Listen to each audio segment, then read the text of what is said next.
paradoxe du singe savant? Le paradoxe du singe savant, un procédé très utile pour intégrer le concept de l'infini. Qui est tellement illimité que si on met un chimpanzé devant une machine à écrire et qu'il tape indéfiniment sur le clavier, il pourra presque sûrement, de manière complètement aléatoire, taper la tragédie d'Hamlet, mot pour mot. Les probabilités sont quasi nulles qu'il tape toutes les bonnes lettres à la suite au cours d'une journée normale. Mais au cours d'une période de l'ordre de l'âge de l'univers, sans aucune limite de temps, tout événement a une réelle probabilité mathématique de se produire. L'extrait de film que vous venez de voir est tiré d'un film qui s'intitule After the Dark. Alors on l'a aussi appelé The Philosophers. Ça a été réalisé par John Huddles en 2013 et je ne vous donne pas la distribution parce que je ne connais absolument pas les acteurs qui ont joué là-dedans. Mais si vous les avez reconnus, donc, vous en savez plus que moi. Le contexte, nous sommes dans un cours de philosophie. C'est le dernier cours de l'année en fait. Après, les élèves vont rejoindre différentes universités.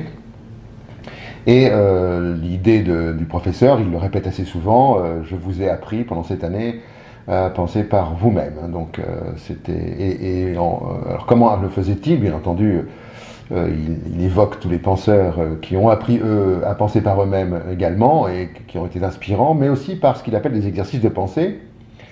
Et vous avez ici 3 exercices de pensée. Enfin, vous en verrez 2 autres que je vous ferai découvrir juste après, mais vous avez assisté au premier exercice de pensée qui s'intitule le paradoxe du singe savant. Alors le paradoxe, c'est pas tellement le bon mot à adopter, c'est pas vraiment un paradoxe, mais vous l'avez compris, le singe, s'il a toute l'éternité devant lui, c'est-à-dire un temps sans temps ou un temps qui ne s'achève pas, eh bien, s'il est éternel, pour le dire autrement, eh bien, il peut, à un moment ou à un autre, il va pouvoir taper le texte de Hamlet. Je vous rappelle que sans ponctuation, le texte d'Hamlet, c'est 130 000 mots. Lettres, pardon, 130 000 lettres. Donc si son singe, disait un mathématicien, tape sur son clavier une touche par nanoseconde, l'as de l'univers n'y suffirait pas, il est même très très mince par rapport au temps qu'il faudrait pour que le singe restitue le texte de Shakespeare. Mais la probabilité est non nulle. Et je trouve que ce qui est intéressant dans ce qu'on appelle le paradoxe du singe savant, c'est que ça nous permettrait peut-être de comprendre la création de l'univers et son développement. Dans le fond, de la possibilité que nous existions n'était pas nulle, alors nous existons. Et je trouve que pour des tas de réflexions sur ce qui arrive au monde, en fait, voilà, et son évolution, sa complexification depuis l'origine qu'on suppose être un Big Bang, eh bien, s'il y a une possibilité non nulle, avec le temps, elle va se réaliser. C'est ça qui me semble intéressant. Vous allez assister maintenant à un deuxième exercice de pensée et on se retrouve juste après. Un wagon dont les freins ont lâché se précipite vers 5 personnes attachées au rail. Mais en manipulant un levier, on pourrait faire dévier le wagon vers une voie où il n'écraserait qu'une seule personne.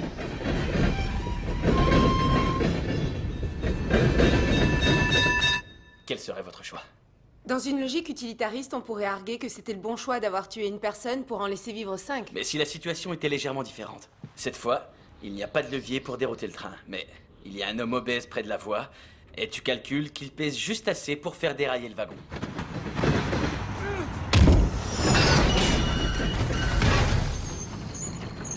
Tu le pousserais sur les rails? Absolument pas. Pourquoi est-ce moins acceptable que la première version? On sacrifie toujours une personne pour en sauver 5, non? Je n'en prendrai aucune. Il faut pas se laisser tromper par l'arithmétique. C'est un meurtre. Dans les 2 cas. Le deuxième exercice de pensée, donc, c'est le dilemme du tramway. Donc, vous l'avez compris, si vous, dans le cas de cet exemple, de cet exercice, si vous changez le parcours du tramway, ou si vous poussez un homme obèse, suffisamment obèse sur la voie, dans les 2 cas, vous changez l'accident, c'est-à-dire que l'accident a lieu mais il ne se déroule pas de la même façon, mais vous heurtez un principe moral hein, qui est le droit, plutôt le devoir de ne pas tuer. Or, si on raisonne effectivement par la quantification, c'est-à-dire 4 ou plutôt 1 vaut mieux que 4, puisque c'est comme ça qu'on choisit, alors on fait de l'économie, ni plus ni moins. C'est-à-dire que l'éthique a disparu et on fait de l'économie. Qu'est-ce que serait peut-être là le comportement éthique? C'est effectivement, mais je vous laisserai le trouver, mais l'hypothèse que je peux émettre, c'est je n'agis pas, je ne peux pas tuer. Par contre, il n'y aura pas un autre accident possible parce que, je ne sais pas, on va faire des trémois à détecteur de corps allongés sur les voies, enfin, j'en sais rien, peu importe, vous voyez bien que je... Mais vous voyez, il y a une vraie problématique dans ce genre de choses, c'est ce que dit la jeune fille d'ailleurs, il faut se méfier de l'arithmétique. Effectivement, si la quantification nous sert de raisonnement, alors on fait de l'économie et vous voyez le résultat que ça donne aujourd'hui.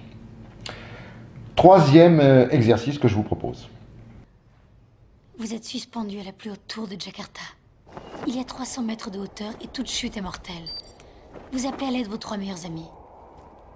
Ils se précipitent pour vous sauver.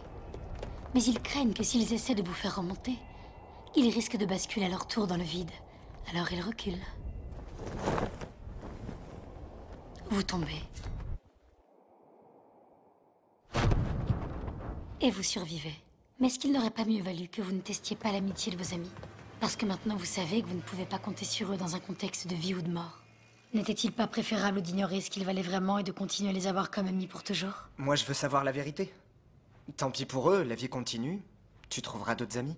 Et tu tomberas d'autres tours. Le paradoxe du bonheur ignorant, c'est le titre de l'exercice de pensée que ces élèves ont étudié pendant cette année. Alors ça m'en fait penser à, vous savez, la phrase « heureux les simples d'esprit ». Il y a une chose qui est frappante, me semble-t-il, dans cet extrait, c'est que, effectivement, les amis ne vous sauvent pas, mais ce qui nous sauve, n'est-il pas d'en avoir?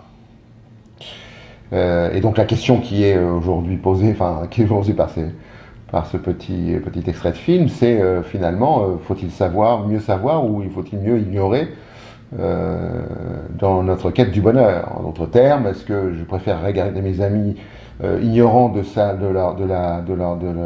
la capacité de leur amitié à me sauver, et comme ça le bonheur d'avoir des amis suffira, ou comme le disait l'autre élève, moi je préférerais savoir, et le professeur lui dit tu tomberas encore des tours, c'est-à-dire avec des amis on a une grosse chance de déception. Voilà, c'est une vraie question, mais plus généralement c'est la question du savoir ou de l'ignorance. Le savoir peut rendre triste, l'ignorant peut rendre heureux, j'en sais rien, c'est une question. Alors globalement, tous ces exercices, apparemment, le professeur les utilisait beaucoup dans ses cours, et comme nous sommes au dernier cours de l'année, et comme ses élèves ne le reverront plus, il ne reverra plus ses élèves, alors il propose un dernier exercice de pensée, et il imagine qu'il y a... Alors pourquoi il le propose? Parce qu'il dit, on va essayer de décadrer tout ce qu'on a appris par rapport à un monde contemporain, et regarder dans un monde différent, si ça fonctionnerait aussi. Et le monde différent qu'il propose, c'est imaginer l'apocalypse nucléaire.